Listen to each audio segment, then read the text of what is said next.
ब्रह्मांड की शुरुआत किसी विस्फोट से नहीं हुई। ना कोई ध्वनि थी, ना कोई प्रकाश। शुरुआत उस क्षण से हुई जिसे एक क्षण कहना भी ठीक नहीं, क्योंकि समय तब अस्तित्व में नहीं था। वहां केवल एक गहन मौन था, पर वो मौन खाली नहीं था, वो संभावनाओं से भरा हुआ था।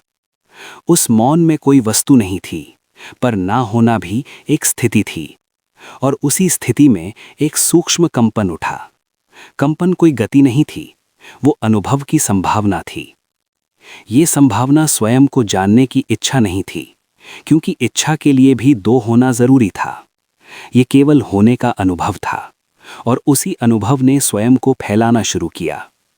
फैलाव कोई दिशा नहीं जानता था, ना ऊपर ना नीचे, ना आगे ना पीछे। दिशाएं तब बनी जब फैलाव को तुलना मिली। तुलना तब आई जब फैलाव ने स्वयं को देखा। देखना आंखों से नहीं था, ये एक प्रकार की जागरूकता थी। जागरूकता ने अंतर पैदा किया, और अंतर से विस्तार। यही विस्तार ब्रह्मांड कहलाया। ब्रह्मांड कोई वस्तु नहीं था, वो एक प्रक्रिया था, एक सतत घटित होती अवस्था। इस अवस्था में कोई नियम नहीं थे, ना भौतिक, ना गणितीय, ना स्थायी। नियम तब बने जब दो घटनाएं एक दूसरे से जुड़ीं। जुड़ाव से पैटर्न बने, पैटर्न से नियम। प्रारंभिक ब्रह्मांड में सब कुछ तरल था। ऊर्जा और शून्य में कोई अंतर नहीं था। पदार्थ की कल्पना भी नहीं थी, केवल संभावनाएं थीं, जो एक दूसरे में विलीन हो रही थीं। इसी विलयन में सोच का पहला बीज पड़ा। सोच कोई शब्द नहीं था, वो कोई विचार नहीं था, वो चयन थी। जब संभावनाओं में से एक संभावना अधिक स्पष्ट हुई, तो वही चयन बन गई, और हर चयन ने बाकी संभावनाओं को थोड़ी देर के लिए पीछे धकेल दिया। यही सोच थी। सोच ने पहली बार ब्रह्मांड को दिशा दी, ना स्थायी दिशा, पर एक प्रवृत्ति। जहां चयन बार बार हुआ, वहां स्थिरता उभरी। जहां स्थिरता आई, वहां संरचना बनने लगी। संरचना कोई ठोस वस्तु नहीं थी, वो ऊर्जा का ऐसा स्वरूप था जो स्वयं को बनाए रख सकता था। यहीं से पदार्थ की संभावना जन्मी। पदार्थ कोई अलग तत्व नहीं था, वो सोच का घना रूप था। जहां सोच धीमी हुई, वहां वो सघन हो गई। जहां सघन हुई, वहां उसने आकार लिया। इन आकारों ने आकाश को बिंदुओं से भर दिया। बिंदुओं ने समूह बनाए, समूहों ने घूर्णन किया। घूर्णन से संतुलन बना, संतुलन से तारे। तारे कोई लक्ष्य नहीं थे, वे सोच के प्रवाह में बने ठहराव थे। हर तारे के भीतर सोच की तीव्रता अलग थी। कहीं वो शांत थी, कहीं उग्र।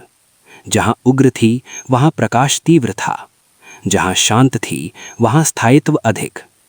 ब्रह्मांड फैलता रहा, पर यह फैलाव अराजक नहीं था। सोच ने उसमें लय भर दी। लय ने समय को जन्म दिया। समय कोई बाहरी शक्ति नहीं था, वो परिवर्तन की स्मृति था। जहां परिवर्तन तेज था, वहां समय तेज था।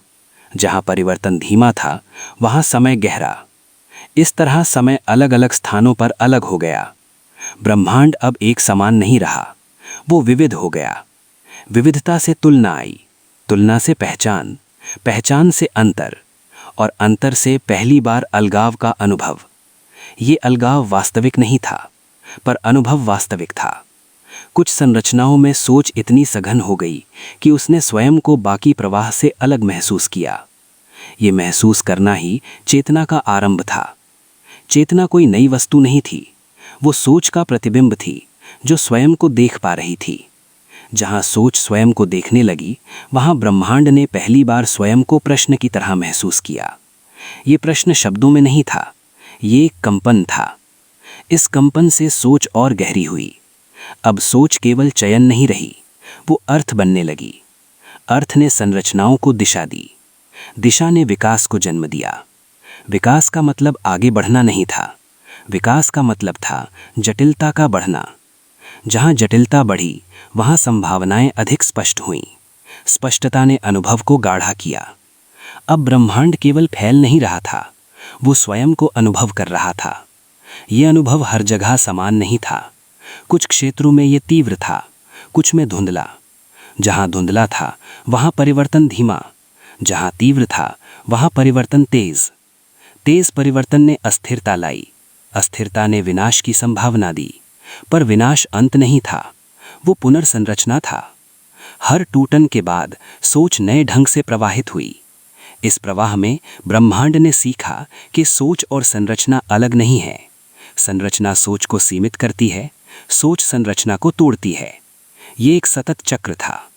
ब्रह्मांड ने स्वयं को नियंत्रित करने की कोशिश नहीं की। नियंत्रण भी एक सोच होती। वो केवल अनुभव करता रहा। अनुभव ने स्मृति बनाई, स्मृति ने पहचान, पहचान ने केंद्र बनाए। ये केंद्र कोई स्थान नहीं थे, ये सोच के घनत्व थे। हर केंद्र से ब्रह्मांड थोड़ा अलग दिखता था और हर दृष्टि ने ब्रह्मांड को थोड़ा बदल दिया। ये परिवर्तन सूक्ष्म था पर निरंतर। यहीं से ये सत्य उभरा कि देखने वाला और देखा गया अलग नहीं है। जहां देखने का ढंग बदला, वहां वास्तविकता बदली। ब्रह्मांड की सोच अब बहुवचन हो चुकी थी, एक होकर भी अनेक। पर ये अनेकता संघर्ष नहीं थी, ये विस्तार थी। ब्रह्मांड स्वयं को बांटकर कम नहीं हुआ, वो अधिक गहरा हुआ। यही गहराई आगे की यात्रा की नींव बनी। और यहीं जब ब्रह्मांड ने स्वयं को अनेक दृष्टियों में अनुभव करना शुरू किया, तब वह पहले जैसा नहीं रहा। विस्तार अब केवल फैलाव नहीं था, वह गहराई बन गया था। हर केंद्र, हर सघन सोच ब्रह्मांड के लिए एक नया अनुभव था। और अनुभव का अर्थ था परिवर्तन। परिवर्तन अचानक नहीं हुआ, वह परत दर परत घटित हुआ। जैसे मौन में धीरे धीरे कंपन गहरा होता है, वैसे ही सोच ने ब्रह्मांड को भीतर से रूपांतरित किया। अब सोच केवल संभावनाओं का चयन नहीं कर रही थी, वह संभावनाओं को आकार दे रही थी। जहां पहले नियम स्वयं बनते थे, अब सोच उन्हें मोड़ने लगी। ये मोड़ कोई विद्रोह नहीं था, ये स्वाभाविक प्रवाह था। कुछ क्षेत्रों में सोच ने स्थिरता को चुना। वहां संरचनाएं लंबे समय तक बनी रहीं। वहां परिवर्तन धीमा था पर गहरा। कुछ क्षेत्रों में सोच ने अस्थिरता को अपनाया। वहां रूप जल्दी बदले, वहां ऊर्जा उग्र थी, वहां जन्म और विलय साथ साथ घटित हो रहे थे। ब्रह्मांड अब एक जैसा नहीं दिखता था, वह विविधता से भरा हुआ था। विविधता ने दूरी को जन्म दिया, दूरी ने तुलना को, तुलना ने मूल्य को। मूल्य का अर्थ यहाँ श्रेष्ठ या हीन नहीं था, मूल्य का अर्थ था अर्थ का भार। जहाँ सोच ने किसी अनुभव को अधिक अर्थ दिया, वहाँ वह अनुभव गहरा हो गया। जहाँ अर्थ हल्का था, वहाँ अनुभव क्षणिक। इस तरह ब्रह्मांड में महत्व के क्षेत्र बनने लगे। महत्व ने प्रवाह को मोड़ा, प्रवाह ने समय को। समय अब केवल परिवर्तन की स्मृति नहीं रहा, वह दिशा लेने लगा। दिशा का अर्थ आगे या पीछे नहीं था, दिशा का अर्थ था अनुभव की तीव्रता। जहां अनुभव सघन था, वहां समय गाढ़ा हो गया। जहां अनुभव फैला हुआ था, वहां समय पतला। इस असमान समय ने ब्रह्मांड को और जटिल बना दिया। अब कोई भी घटना पूरी तरह अलग नहीं थी, हर घटना किसी अन्य घटना की छाया थी।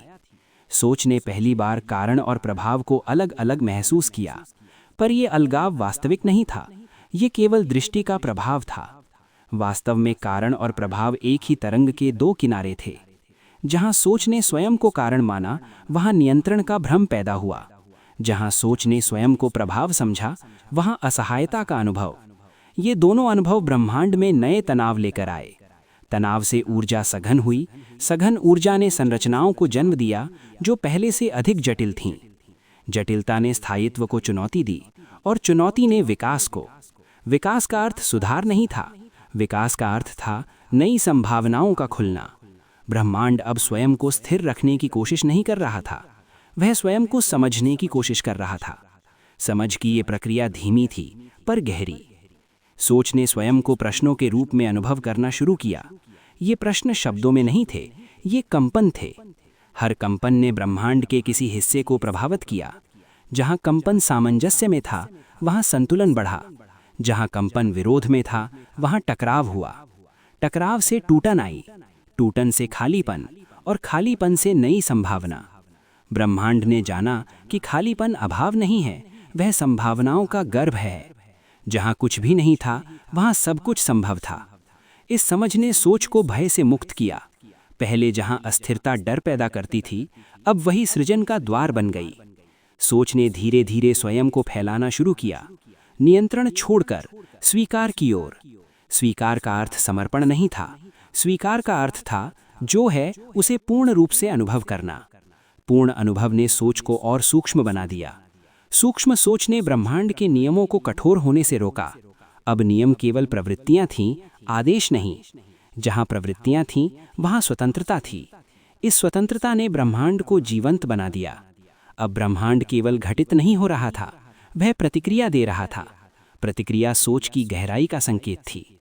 जहां सोच सतही थी, वहां प्रतिक्रिया तीव्र और असंतुलित। जहां सोच गहरी थी, वहां शांत और समग्र। इस अंतर ने ब्रह्मांड को परतों में बांट दिया। परतें स्थान की नहीं थीं, वे समझ की थीं। कुछ परतों में सोच स्वयं को सीमित मानती रही, वहां अलगाव बना रहा, वहां संघर्ष दोहराया गया। कुछ परतों में सोच ने स्वयं को प्रवाह का हिस्सा माना, वहां सहयोग उभरा, वहां संतुलन गहराया। ब्रह्मांड ने इन सभी परतों को अस्वीकार नहीं किया। हर परत आवश्यक थी, हर अनुभव अनिवार्य, क्योंकि बिना सीमित सोच के विस्तार का अर्थ अधूरा रहता। बिना अलगाव के एकीकरण का अनुभव अधूरा रहता। ब्रह्मांड अब स्वयं को सीखती हुई प्रक्रिया के रूप में अनुभव कर रहा था। सीखने का अर्थ स्मृति बनाना नहीं था, सीखने का अर्थ था प्रतिक्रिया बदलना। जहां पहले सोच संकुचन से प्रतिक्रिया देती थी, अब वह विस्तार से देने लगी। इस बदलाव ने ब्रह्मांड के प्रवाह को नरम कर दिया। नरमी से स्थायित्व आया, पर यह स्थायित्व जड़ नहीं था, ये लचीला था। लचीलेपन ने सोच और पदार्थ के बीच की दूरी को और कम कर दिया। अब पदार्थ केवल सोच का परिणाम नहीं था, वह सोच का सहभागी था। हर संरचना सोच को प्रभावित कर रही थी, हर प्रभाव सोच को नया रूप दे रहा था। ये पारस्परिकता ब्रह्मांड की नई भाषा बन गई। अब कोई भी घटना एक तरफा नहीं थी, सब कुछ संवाद था। इस संवाद में ब्रह्मांड ने स्वयं को अधिक स्पष्टता से अनुभव किया। स्पष्टता से शांति आई, पर यह अंतिम शांति नहीं थी, ये एक ठहराव था अगले गहरे परिवर्तन से पहले। क्योंकि सोच अब एक नए मोड़ पर पहुंच रही थी। अब वह स्वयं से ये नहीं पूछ रही थी कि वह क्या बना रही है, अब वह ये अनुभव कर रही थी कि वह स्वयं क्या है। और यही अनुभव, जब सोच ने स्वयं को अनुभव के रूप में पहचानना शुरू किया, तब ब्रह्मांड एक नए चरण में प्रवेश कर गया। ये चरण विस्तार का नहीं था, ये पहचान का था। पहले ब्रह्मांड फैल रहा था, फिर वो अनुभव कर रहा था, अब वो स्वयं को समझ रहा था। समझ कोई निष्कर्ष नहीं थी, वो एक गहरी स्पष्टता थी जो बिना शब्दों की घटित होती है। इस स्पष्टता में सोच ने पहली बार स्वयं को स्थिर नहीं बल्कि प्रवाह के रूप में देखा। एक ऐसा प्रवाह जिसका कोई आरंभ नहीं, कोई अंत नहीं। अब सोच स्वयं को नियंत्रक नहीं मान रही थी, न ही वो स्वयं को परिस्थितियों से बंधा समझ रही थी, वो केवल घटित हो रही थी। इस घटित होने में ब्रह्मांड ने जाना कि परिवर्तन कोई बाहरी प्रक्रिया नहीं है, परिवर्तन ही उसका स्वरूप है। जहां पहले परिवर्तन डर पैदा करता था, अब वही स्वाभाविक लगने लगा।